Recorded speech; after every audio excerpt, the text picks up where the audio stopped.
Understanding this relationship with the pleasure-pain balance can be more powerful. Just understanding the more friction and pain that you experience, the greater the dopamine reward you will get later, and that serves as its own amplifier.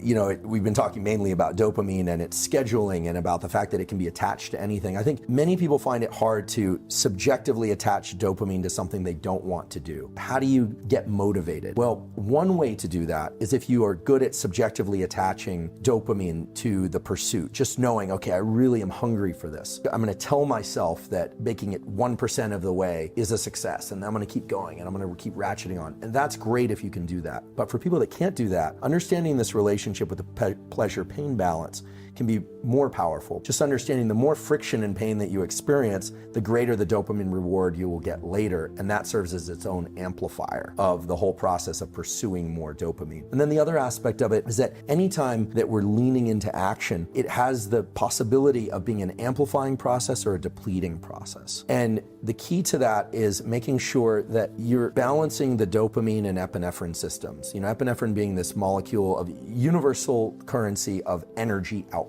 Could be out of hate or it could be out of love. Epinephrine doesn't care, and actually dopamine doesn't care. None of these systems care about us. They just work underneath our conscious control. But when you start to understand that hitting the gas pedal is great, but hitting the gas pedal and then coming off the gas pedal a little bit, you can kind of sit in a more relaxed RPM, actually allows you to go much further. I think that people leaning into action is terrific. I always say you can either be back on your heels, flat-footed, or forward center of mass. The best situation is actually to be right upright, but just know that you can be forward center of mass at any point. And to take it back to sex and reproduction, because it's a salient example, the arc of sex is very interesting, because when you think about autonomic arousal, it turns out that the arousal stage of sex actually involves release of dopamine, but is what we call parasympathetic dominant. It actually has to be relaxed enough in order to occur. Okay, everyone can read between the lines on this. Orgasm is actually I don't want to say full blown,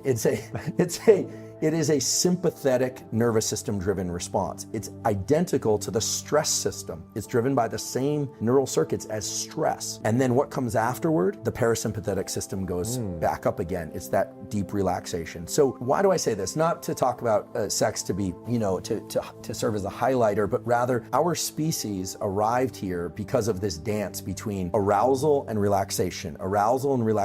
And one thing we can say for sure about every human being that's alive now is that their parents, at least once, mastered this dance of relaxed and excited, but not too excited, then really excited, and then relaxed. That dance was mastered by all of our parents, and that's what delivered us here to some extent. And so what this means is that all the neural circuits, from the ones that led to our conception to the ones that lead to us pursuing goals, have this balance. It's almost like a seesaw. There's activation and calm, and it's that dynamic process that's important to master in every endeavor. So we use sex as an example, but in pursuit of goals, you have to learn how to pursue short-term goals, and like the goals within the day, make a cup of coffee, and long-term goals. And when I said dopamine is what's setting your time perception, it's an interval timer. What you're saying is, it's like the 2 marshmallow experiment done at Stanford. Defer the dopamine, and actually, if you can, turn the weighting into the dopamine, and then you can extend out the reward for, waiting for the second marshmallow 15 minutes later, et cetera, et cetera. And there are many, many examples of this in the psychology and neuroscience literature. And I would say finally, in 2020, we finally as a field got a clear idea of how dopamine is really working. Because before it was all about work, dopamine hit, right? Sex gives you a dopamine hit. The internet gives you a dopamine hit. What we didn't realize is that repeated engagement with these things leads to dopamine depletion, and that the pain and pleasure balance is always at work.